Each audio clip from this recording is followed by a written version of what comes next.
Nigeria. Le recrutement d'enfants soldats est le plus élevé. Un pays ouest africain parmi les pays où le recrutement d'enfants soldats est le plus élevé. ONU. Le Nigeria figure parmi les pays présentant les taux les plus élevés de recrutement d'enfants par des groupes armés, selon les Nations Unies. Cette révélation intervient à la veille de la Journée internationale contre l'utilisation d'enfants soldats, célébrée chaque année le 12 février. Alors que l'ONU a exprimé son inquiétude face à l'exploitation persistante des enfants dans les conflits armés à travers le monde, la représentante spéciale des Nations Unies pour les enfants et les conflits armés, Vanessa Frazier, a décrit le recrutement d'enfants comme l'une des violations les plus répandues et les plus dévastatrices dans les contextes de conflit. Rien qu'en 2024, plus de 7400 enfants ont été recrutés ou utilisés par les forces armées et les groupes armés, et il ne s'agit là que des cas vérifiés. Au cours des 30 dernières années, nous avons séparé plus de 220 000 enfants des bandes armées,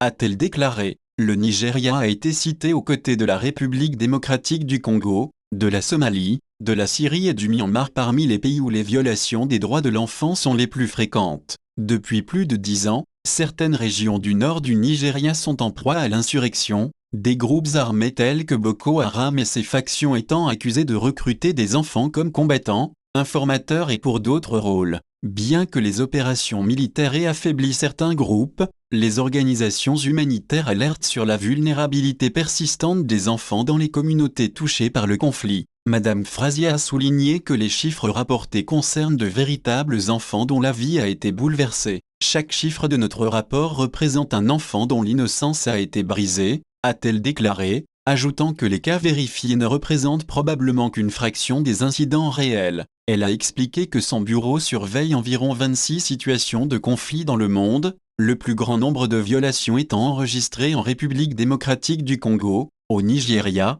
en Somalie, en Syrie et au Myanmar. Au-delà des formalités administratives, elle a indiqué que l'ONU collabore avec les groupes armés pour obtenir la libération des enfants et faciliter leur retour en toute sécurité. Une fois séparés, l'UNICEF et ses partenaires œuvrent à leur réintégration, en veillant à ce qu'ils bénéficient d'un soutien psychosocial, d'un accès à l'éducation et de la possibilité de retrouver leur enfance.